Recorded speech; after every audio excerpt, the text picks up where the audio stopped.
Bismillahirrahmanirrahim. Assalamualaikum warahmatullahi wabarakatuh.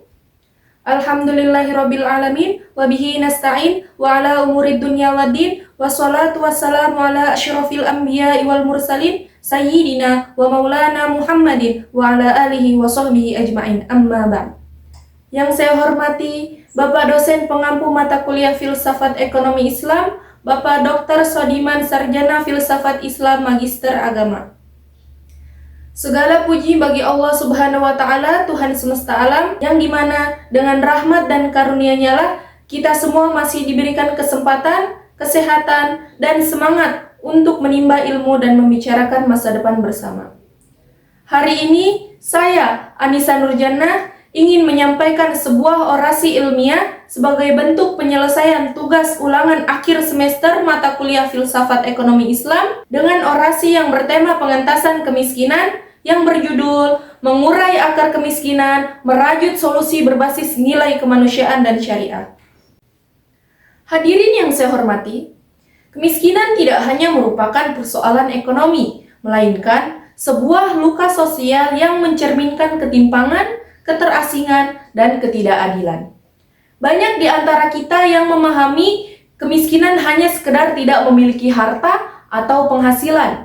Namun sejatinya, ia tidak hanya merupakan soal kekurangan materi, tetapi juga menyangkut hilangnya akses terhadap pendidikan, kesehatan, dan harapan untuk masa depan yang lebih baik. Dalam sejarah umat manusia, kemiskinan selalu menjadi tantangan moral dan sosial yang menguji kepekaan kolektif suatu masyarakat. Maka dari itu, pengentasan kemiskinan tidak cukup hanya dilakukan dengan pendekatan teknokratis semata, melainkan harus dibarengi dengan semangat kemanusiaan yang utuh dan nilai-nilai transendental yang membimbing arah kebijakan menuju keadilan yang sejati. Islam sebagai agama rahmatul lil alamin meletakkan prinsip keadilan dan kesejahteraan sosial sebagai pondasi utama dalam tatanan ekonomi. Nilai-nilai syariah dalam ekonomi tidak hanya berorientasi pada halal dan haram saja, tetapi juga menyangkut bagaimana kekayaan didistribusikan, bagaimana hak-hak orang lemah dilindungi, serta bagaimana kekuatan ekonomi digunakan untuk memperkuat solidaritas sosial. Instrumen-instrumen seperti zakat, infak, sedekah, dan wakaf atau yang biasa disingkat dengan ziswaf menjadi bukti nyata dalam ajaran Islam yang memiliki dampak sosial yang nyata.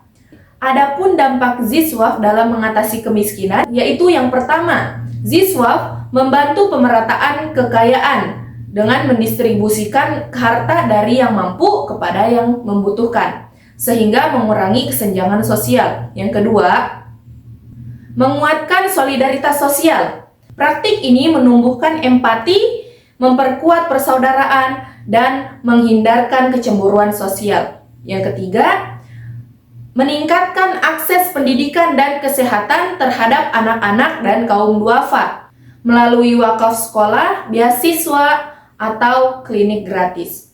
Dan yang terakhir, ziswaf berperan dalam menstabilkan masyarakat, mencegah konflik kemiskinan, dan menumbuhkan perdamaian sosial. Hadirin yang berbahagia, kita tidak boleh menutup mata terhadap kenyataan bahwa sebagian besar akar kemiskinan masa kini banyak bersumber dari sistem yang timpang, seperti ketidaksetaraan pendidikan, monopoli ekonomi, korupsi, serta lemahnya pengelolaan sumber daya. Karena itu, solusi berbasis nilai kemanusiaan dan syariah harus dimulai dari keberpihakan, yaitu keberpihakan kepada mereka yang termarginalkan. Maksudnya termarginalkan di sini itu mereka yang tersisihkan, mereka yang terpinggirkan, atau mereka yang tidak mendapatkan akses yang layak dalam kehidupan politik, ekonomi, dan sosial. Adapun solusi-solusi lain yaitu lembaga seperti pemerintah, institusi keuangan, lembaga pendidikan, dan komunitas sosial harus bersinergi membangun sistem ekonomi yang tidak sekedar produktif, tetapi juga inklusif dan berkeadilan. Pendidikan dan pemberdayaan menjadi kunci utama. Masyarakat tidak cukup hanya diberikan bantuan, tetapi harus diberi alat untuk bangkit dan mandiri. Kita butuh inovasi-inovasi yang lahir dari nurani, dan kita butuh ekonomi yang dibimbing oleh etika, bukan hanya sekedar oleh logika pasar. Jadi kesimpulannya, kemiskinan adalah tantangan yang menuntut empati dan keberanian. Kita bisa memulainya dengan pertanyaan sederhana dalam diri kita, seperti sudahkah kita berbagi dari apa yang kita punya, atau sudahkah kita menjadi bagian dari solusi, bukan bagian dari masalah. Oleh karena itu, mari kita rajut harapan, mari kita bangun jembatan keadilan, dan kita rawat nilai-nilai kemanusiaan dan syariah dalam setiap langkah perjuangan. Karena pada akhirnya, kesejahteraan tidak hanya sekedar angka dalam statistik, tetapi wajah bahagia dari mereka yang berhasil kita angkat dari jurang kemiskinan. Sekian dari saya, kurang dan lebihnya mohon dimaafkan. Wabillahi taufiq wal hidayah. Wassalamualaikum warahmatullahi wabarakatuh.